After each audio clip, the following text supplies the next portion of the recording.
이 시간 우리에게 주신 하나님의 말씀은 누가복음 5장 1절부터 11절까지의 말씀입니다. 누가복음 5장 1절부터 11절까지의 말씀을 교독하겠습니다. 마지막 절 말씀은 함께 읽습니다.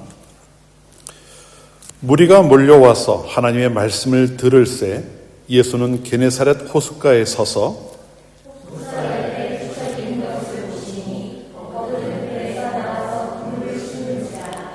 예수께서 한 배에 오르시니 그 배는 시몬의 배라. 육지에서 조금 떼기를 청하시고 앉으사 배에서 무리를 가르치시더니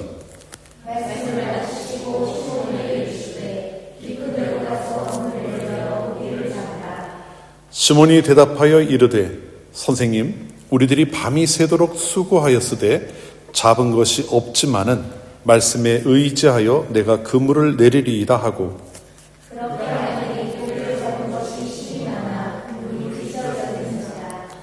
이에 다른 배에 있는 동무들에게 손짓하여 와서 도와달라 하니 그들이 와서 두 배의 채움에 잠기게 되었더라.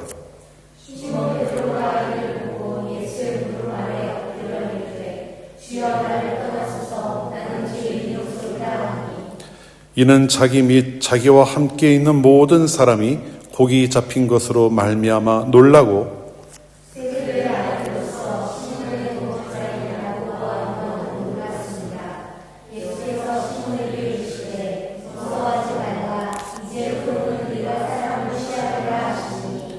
그들이 배들을 박지에 대고 모든 것을 버려두고 예수를 따르니라.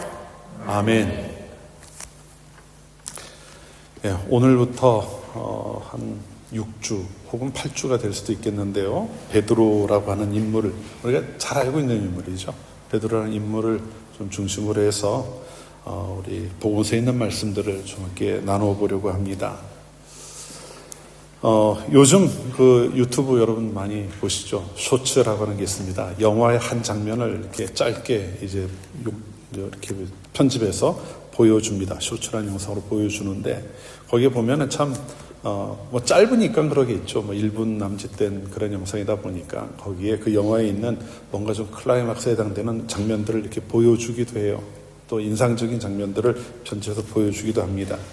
그런데 뭐 그게 아무리 이제 영화에 있는 내용을 그대로 담아냈다 하더라도 그 짧은 영상만 보고 이것이 이런 영화구나라고 다 알기는 사실 좀 어렵죠. 내용을 정확히 이해하기도 어렵고 실제 영화의 흐름과는 전혀 관계없는 이야기를 또 볼 수도 있지 않습니까? 아무리 인상적인 장면이라 하더라도 영화 전체 이야기의 그냥 한 부분에 지나지 않음을 여러분 잘 알고 계실 겁니다. 결국은 전체를 다 봐야 그것이 어떤 내용인지를 이해할 수가 있죠.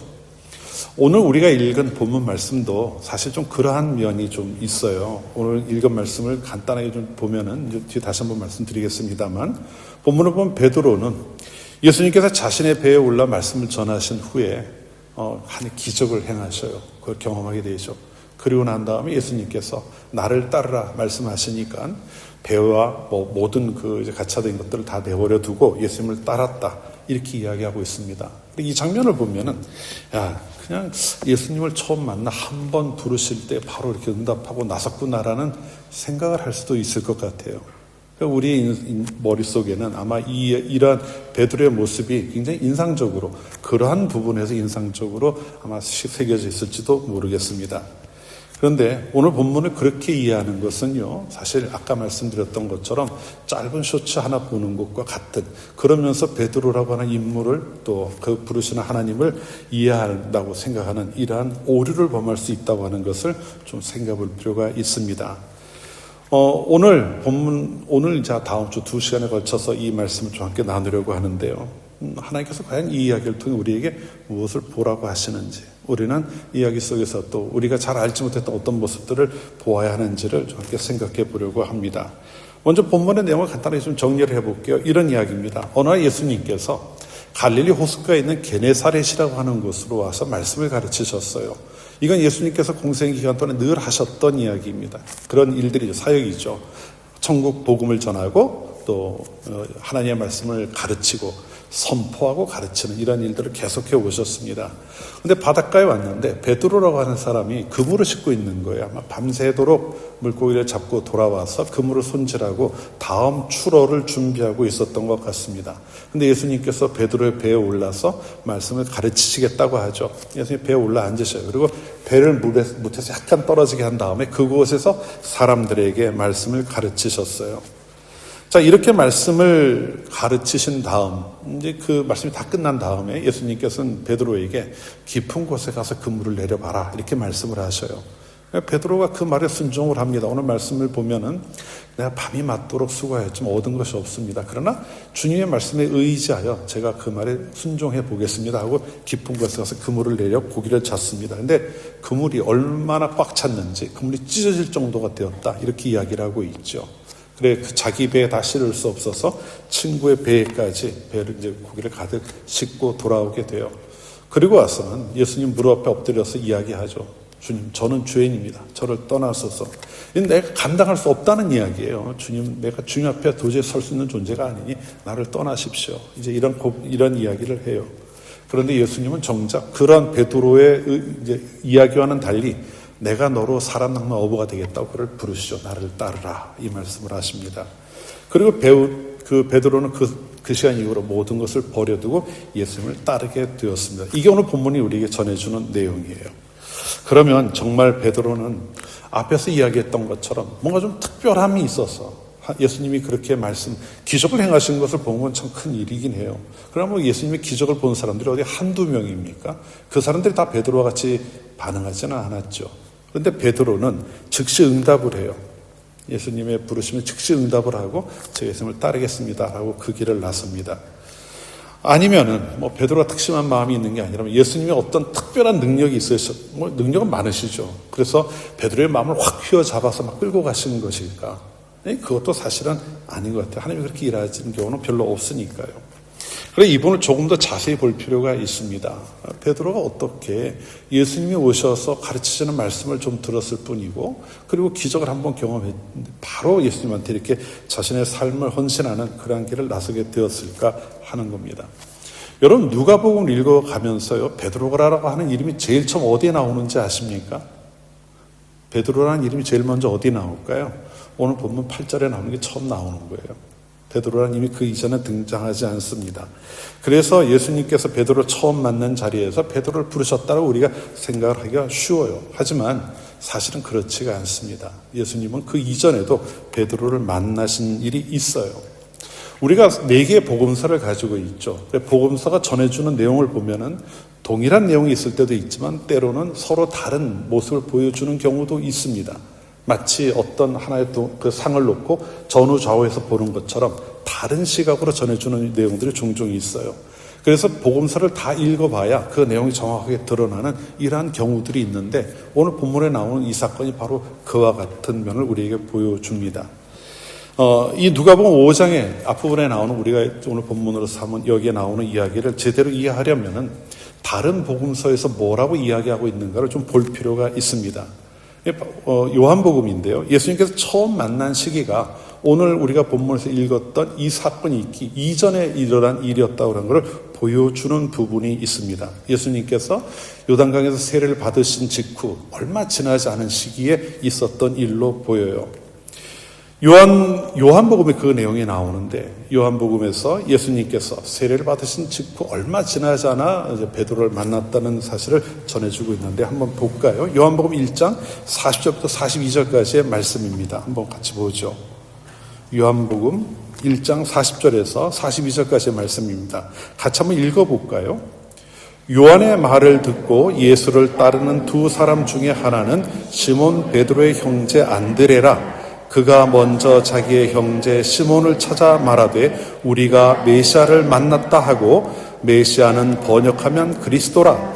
데리고 예수께로 오니 예수께서 보시고 이르시되 내가 요한의 아들 시몬이니 장차 게바라 하리라 하시니라. 게바는 번역하면 베드로라. 이와 같이 이야기를 하고 있어요. 자, 여기 나온 요한은 세례 요한을 이야기합니다. 예수님이 세례 요한에게 세례를 받으셨잖아요. 그 요한이 이제 예수님에 대해 궁금해 질문을 한 거예요. 예수님이 이제 메시아인가 이거에 대해 궁금해하고 있었는데, 그가 세상 죄를 주관하는 어린 양이다. 뭐 이제 이런 이야기를 하죠. 그 이야기를 들은 그 제자들, 세례 요한을 따르던 제자 중에 한 명이 시몬의 형제 안드레였던 거예요. 이 안드레가 요한과 함께 다니다가 요한이 하는 이야기를 듣고, 그러면은 나의 스승인 요한이, 세례 요한이 하는 이야기잖아요. 저가 세상 죄를 주관하는 어린 양이다 라고 이런 이야기를 듣고 나니까 이 정말 메시아가 오셨나 보다 라는 생각을 했던 것 같아요. 그리고 자기 형제를 찾아간 겁니다. 오늘 본문을 보면 시몬이라고 이야기하고 있죠. 시몬이라고 이야기하고 있는데 시몬을 만나요. 그리고 우리가 메시아를 만났다 이렇게 전하게 되죠. 그리고 예수님께 데려와서 베드로를 하여금 예수님을 만나게 한 겁니다. 소개를 시켜준 거죠. 그런데 예수님께서 베드로를 보시면서 다른 이야기한 건 기록이 안 돼 있어요. 그러나 여기 뭐라고 이야기하냐면 내가 요한의 아들 시몬이니 장차 게바라 하리라 이렇게 이야기하고 있어요. 이 게바라고 하는 말은 아람어입니다. 아람어로 반석 이런 의미 가지고 있어요. 그리고 그거를 헬라어로 번역한 게 페트로스라고 하는 이 반반이라고 하는 이런 의미를 가지고 있어요. 그래 예수님께서 베드로를 처음 만난 자리에서 그를 이렇게 주목하시면서 그에게 새로운 이름을 주신 거죠. 그리고 이게 나중에 이제 베드로의 이름으로 사용이 되게 됩니다. 그렇기 때문에 우리가 읽는 성경에서 베드로라는 이름보다 시몬이라는 이름이 먼저 나와요. 오늘 우리가 읽은 누가복음도 마찬가지입니다. 누가복음에도요, 이제 요한복음뿐만 아니라 누가복음에도 보면 예수님께서 그 이전에 오늘 본문의 사건이 있기 이전에 베드로를 만나신 일이 있음을 보여주고 있어요. 우리 오늘 읽었던 말씀 바로 앞에 넘어가면 4장이 나오거든요. 4장을 한번 볼까요? 4장 38절에서 39절입니다. 여기 한번 읽어볼게요. 같이요. 예수께서 일어나 회당에서 나가사 시몬의 집에 들어가시니 시몬의 장모가 중한 열병을 앓고 있는지라 사람들이 그를 위하여 예수께 구하니 예수께서 가까이 서서 열병을 꾸짖으신데 병이 떠나고 여자가 곧 일어나 그에게 수종드니라. 본문에 나오는 사건 바로 앞에 있었던 일이에요. 시기적으로 얼마나 떨어져 있는지 몰라요. 하지만 먼저 있었던 일이죠. 예수님께서 베드로를 부르시기 이전에 베드로의 집에 가서 베드로의 집에 있었던 장모가 열병을 앓고 있었다고 할 때 그 열병을 고쳐주셨다는 겁니다. 그 가족의 어려움을 해결해 주시는 이런 기적을 행한 적이 있어요. 우리가 성경에서 찾아볼 수 있는 두 가지 경우처럼 이미 누가복음 5장에서 예수님께서 그 베드로를 만나시기 이전에 이미 베드로를 만나고 그와 함께 대화하시면서 그에게 도전하는 일들이 있었다고 하는 것을 보여주고 있는 겁니다. 그의 이름을 불러주셨죠. 그리고 그의 삶이 어떻게 될 것인지에 대한 말씀도 그의 이름에 담아서 들려주셨습니다. 그리고 나중에 그의 집을 찾아가셔서 그의 집에 있는 어려운 문제라도 해결해 주기도 하셨어요. 그리고 그 후에 그 외에 또 다른 일이 어떤 일이 있었는지 모릅니다만 하여튼 이와 같은 과정을 거친 후에 예수님께서는 마지막으로 그가 일하는 장소까지 찾아오셔서 그를 부르셨던 겁니다. 오늘 본문에서 예수님께서 베드로를 찾아오셔서 깊은 곳에 내려가서 그물을 내려고 합니다. 그때 베드로는 이렇게 이야기해요. 주의 말씀을 의지하여 순종하리이다 라는 이야기를 합니다.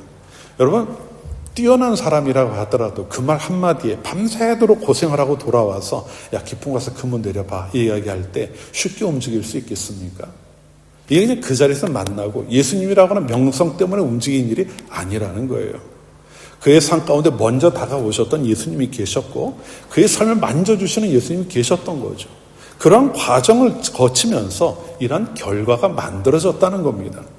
그럼 베드로가 예수님께서 나를 따르라고 말씀하실 때 모든 것을 버려두고 쫓았다고 하는 것에는 어느 날 호련히 나타나신 예수님께서 그냥 부르실 때 그가 특별해 뭔가 좀 특별한 마음이나 이런 것이 있어서 움직인 것이라고 하긴 뭔가 부족한 것이 있는 거죠. 그게 아니라 하나님 예수님께서 미리 그를 만나시고 그를 만져주시고 그와 함께 하시며 당신을 드러내 보여주셨던 거예요. 그리고 그러한 결과로 베드로는 예수님의 부르심에 그 준비된 자처럼 따라 나섰던 것이죠. 여러분, 우리가 살아가면서요, 우리를 찾아오시는 하나님, 이건 어느 날 호련히 되어지는 일들이 아닙니다. 우리는 그렇게 경험을 하죠. 왜냐하면 배경에서 일어난 일들을 잘 모르니까 우리는 어떤 순간이 되면 결정적인 순간이라는 이야기를 참 많이 해요. 하지만 하나님이 그렇게 일하시는 분이 아니라는 겁니다.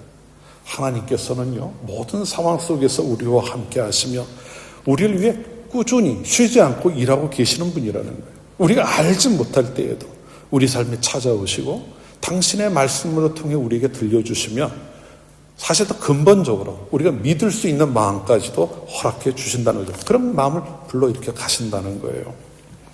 하나님이 우리를 너무나도 잘 아시지 않습니까? 그 누구보다도 우리를 잘 아시죠. 우리 찬양하는 것처럼 나보다 나를 더 잘 아시는 하나님 아닙니까? 그분이 아셔요. 우리에게는 하나님 알만한 지혜도 없고 우리에게 믿음도 없음을 알고 계십니다.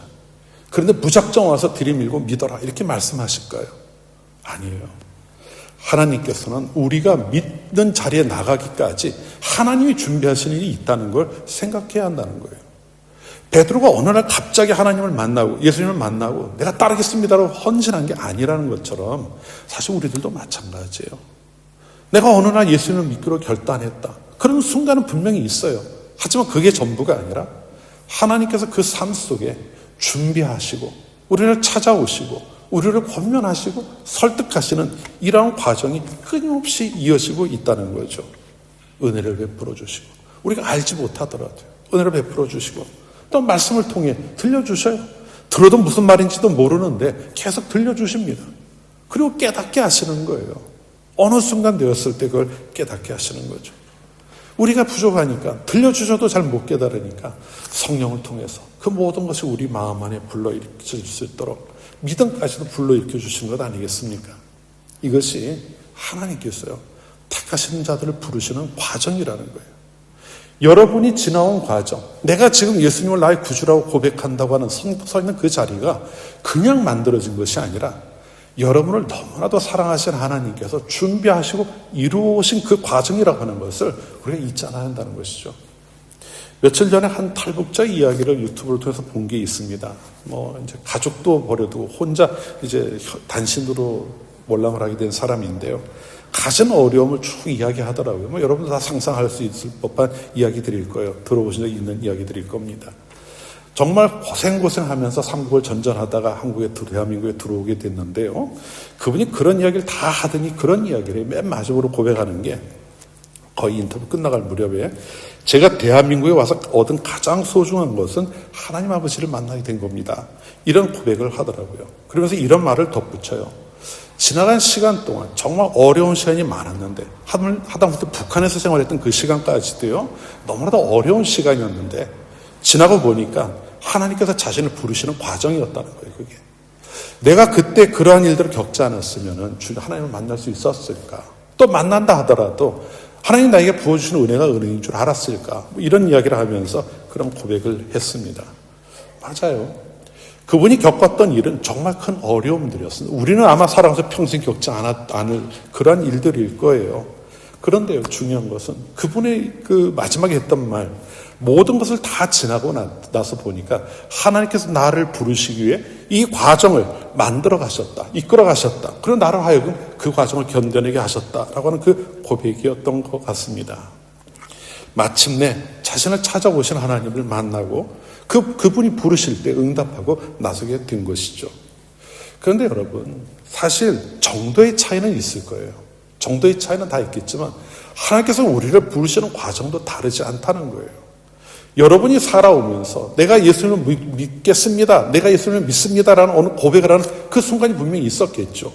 하지만 그 이전부터 하나님께서 여러분 삶을 통해 역사하고 계셨다는 거예요.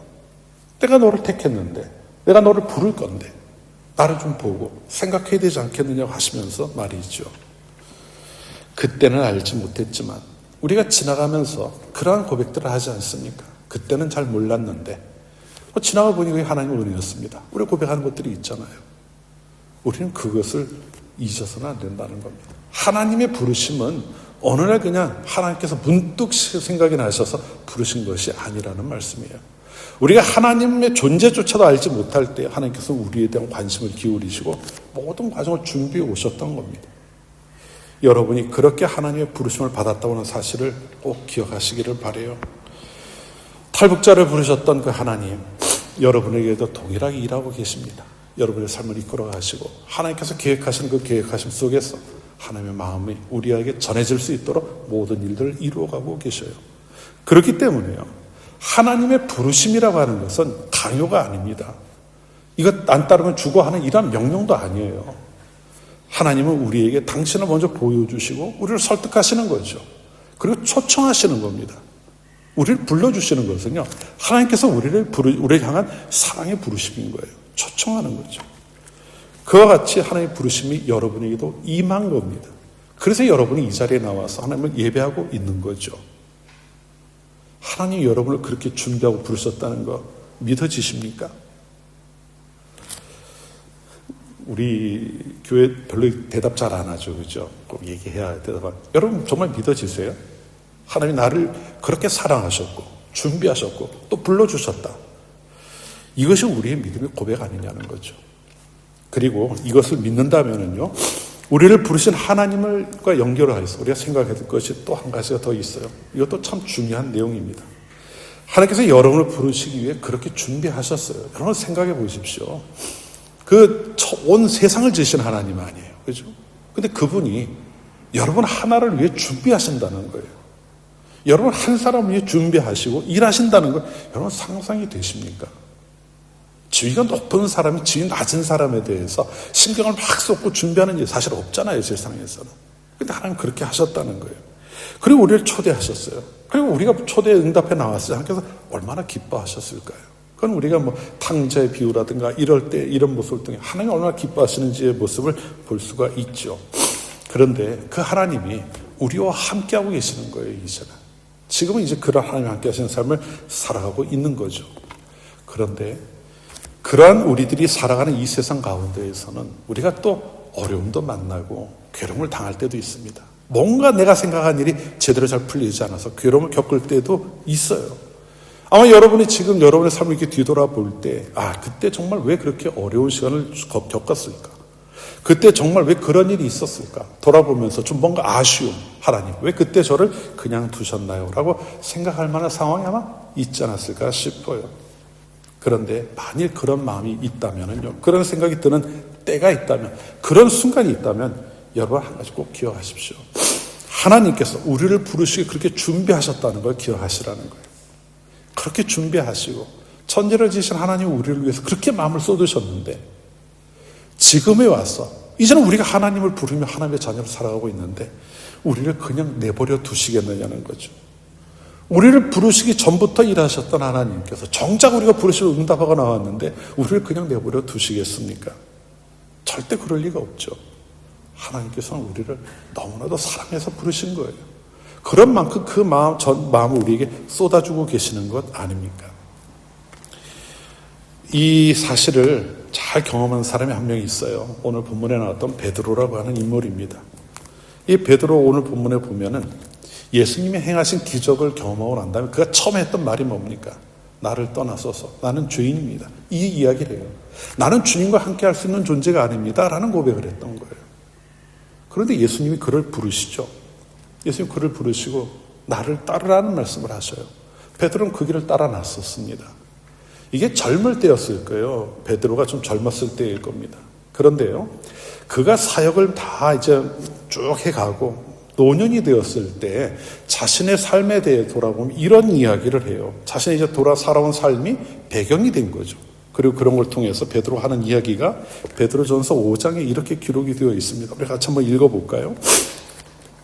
베드로전서 5장 10절이에요. 베드로전서 5장 10절을 보면은 베드로가 노년이 되었을 때 처음에 하나님 앞에 서기도, 예수님 앞에 서기도 이제 부담스러워했던 베드로였는데 그가 이런 고백을 합니다. 같이 읽어볼까요? 모든 은혜의 하나님 곧 그리스도 안에서 너희를 부르사 자기의 영원한 영광에 들어가게 하신 이가 잠깐 고난을 당한 너희를 친히 온전하게 하시며 굳건하게 하시며 강하게 하시며 털을 견고하게 하시리라. 아멘. 고난당하는 상황을 만난다 할지라도 그것 때문에 고민하지 말라는 이야기를 하는 거 아니에요. 뭐라고 이야기합니까? 너를 온전하게 하실 것이다. 친히 너를 온전하게 하실 것이다. 하나님이 직접 하신다는 이야기예요. 그리고 굳건하게 하신다. 강하게 하시고 털을 견고하게 하실 것이다. 여러분 이 말의 의미를 생각해 보십시오. 온전하게 하신다. 그리고 굳건하게 하신다는 거예요. 강하게 하신다. 그리고 흔들리지 않도록 터마저도 단단하게 견고하게 해주실 것이라고 말씀하고 있는 것 아닙니까? 성도들이 당하는 어려움이 있다 할지라도 그것과 때문에 고민하고 절망하지 말라는 이야기하는 거죠. 하나님이 너희를 위해 그렇게 일하시고 준비해 오셨는데, 그리고 너희를 부르신 건데 그냥 내버려 두시겠느냐는 거예요. 오히려 하나님께서 너희를 온전히 붙잡아 주실 것을 기억하고 그 하나님의 의자라는 말씀하고 있는, 이건 베드로가 한평생을 살아오며 경험한 그 경험의 고백 아니겠습니까? 지금 당하는 일이 어려울 수 있죠. 그래서 하나님께서 정말 나를 붙들고 가시나? 의심이 들 때도 있어요. 때로는 왜 기도에도 응답 안 하시지 않아서 고민할 때도 있습니다. 그러나 그럴 때에도 하나님께서 이와 같은 모습으로 우리와 함께 하시면 지키신다는 사실을 잊지 말라는 거예요. 한시라도 잊지 말라는 거예요. 너희의 눈에 보이지 않는다고 해서 하나님이 안 계시는 것이 아니다라는 말씀을 들려주고 있는 것이죠. 여러분, 하나님께서 우리를 언제 택하셨을까요? 하나님께서 우리를 우리 어머니의 그 태중에 짓기 전에 택하셨다고 이야기를 하고 있어요. 만세 전에 택하셨다. 그렇게 택하시고 부르신 자들인데 얼마나 소중히 여기실까요? 상상을 한번 해보십시오. 하나님의 마음. 그 하나님이 여러분을 그렇게 바라보고 있다는 겁니다. 사랑하는 성도 여러분, 하나님은 여러분을 태초부터 택하셨고 만세 전부터 택하셨고 여러분을 부르시기 위한 준비를 해가셨어요. 그리고 여러분을 불러 하나님 앞에 세우신 겁니다. 여러분이 오늘 이 자리에서 하나님을 예배하며 하나님을 부르는 것 그 자체가 하나님께서 이루어오신 그 오랜 시간 동안 펼쳐오신 구원의 역사 가운데 만들어진 것이라는 것을 잊지 말라는 거죠. 그런 여러분의 삶입니다. 그런데 여러분의 그런 삶을 짧은 쇼츠 같은 거 몇 개로 담아낼 수 있을까요? 우리는요, 우리가 살아가면서 우리 삶 가운데 나타난 몇 가지 장면을 보고 내 삶을 기억할 때가 참 많은 것 같아요. 다 기억을 못하니까요. 그래서 마치 그 영상에 나왔던 짧은 것처럼 그 순간이 모든 것인 것처럼 생각하는 경향이 있죠. 하지만 그렇지가 않아요. 하나님께서는 모든 과정을 함께하고 계시고 그 과정을 또 여러분을 인도해 가고 계시다는 겁니다. 베드로를 만나서 이름을 바꾸어 주시고 그의 가정을 찾아가서 그 가정의 문제를 해결해 주시고 그가 일하는 현장에 찾아오셔서 그를 부르셨던 예수님 아니에요. 그 예수님이 여러분의 삶 속에서도 동일하게 함께 하신다는 거죠. 우리를 부르신 하나님, 나를 따르라고 말씀하시는 그 예수님의 말씀은요, 그와 같이 우리를 생각하시고 또 우리를 사랑하시고 부르신 하나님께서 이제 너의 모든 삶을 내가 함께 하겠다는 그런 하나님의 의지를 보여주시는 것임을 잊지 않아야 합니다. 오늘도 우리에게 동일하게 찾아오셔요. 물론 예수님께서 우리와 함께 가자고 하시는 그 길이 우리가 살아갈 때에는 어려울 수도 있어요. 좁고 협착하다고 했으니까요. 그러나 그것이 전부가 아니라는 겁니다. 그런 마음이 들 때, 그런 상황이 들 때마다 우리는 기억해야 하는 예수님이 계시다는 겁니다. 나를 부르시기까지 준비하셨던 분이에요. 나를 부르시기까지 준비하셨고 그 준비하신 하나님께서 지금도 아까 우리가 베드로의 사도의 말을 통해 들었던 것처럼 우리를 강하게 하시고 굳건하게 하시고 온전하게 하시고 터가 흔들리지 않게 붙잡아 주신다는 걸 말씀하고 있는 것 아니겠습니까? 그분이 한순간에는 우리를 놓아버릴 일이 없다는 거죠. 베드로의 고백처럼 우리의 능력이 되어주시고 우리를 이끌어 가실 겁니다. 혹시 여러분 가운데 지금 겪어나가는 일들로 인해서 하나님께서 정말 나와 함께 하실까라는 그런 생각이 마음에 혹시 종으로 있는 분이 있다면 여러분 하나님을 다시 한번 신뢰하십시오. 하나님을 다시 한번 부르고 그 하나님이 나를 어떻게 부르셨는지를 생각하며 그 하나님을 붙드시라는 말입니다. 여러분을 지금까지 인도해 오신 하나님이에요. 우리가 알지 못할 때 우리를 택하셨고 우리를 위해 준비하셨고 우리를 부르신 하나님 아닙니까? 그 하나님께서 여러분의 살아온 모든 날 동안 함께 하셨던 것처럼 여러분이 앞으로 살아갈 모든 시간 가운데에서도 여러분을 끝까지 지키시며 함께 하실 것입니다. 그 하나님을 의지하고 그 하나님을 통하여 사임을 공급받아 세상을 향해 담대하게 나가는 성도들 모두가 되시기를 주님으로 축원합니다. 기도합시다. 은혜가 풍성하신 하나님 아버지, 만세 전에 저희를 택하시고 저희를 자녀 삼아 주심을 감사합니다. 저희들이 하나님의 자녀로 이 세상을 살아가고 있음에도 때로는 하나님께서 우리를 잊으셨다고 의심하였음을 고백합니다. 그 연약함을 용서하시고 오직 지나온 모든 시간 속에서 저희를 부르시고 이끌어 주시는 변함없는 주님의 손길을 깊이 깨닫게 하옵소서. 지금 겪어가는 모든 상황 가운데에서도 주님께서 저희와 함께 하시며 또한 저희를 위하여 일하고 계심을 믿고 주님을 더욱 의지하는 성도들 되게 하옵소서. 그래서 저희들 모두가 이 세상에서 담대한 믿음 가지고 살아가는 믿음의 사람들 되게 하여 주옵소서. 예수님의 이름으로 기도합니다. 아멘.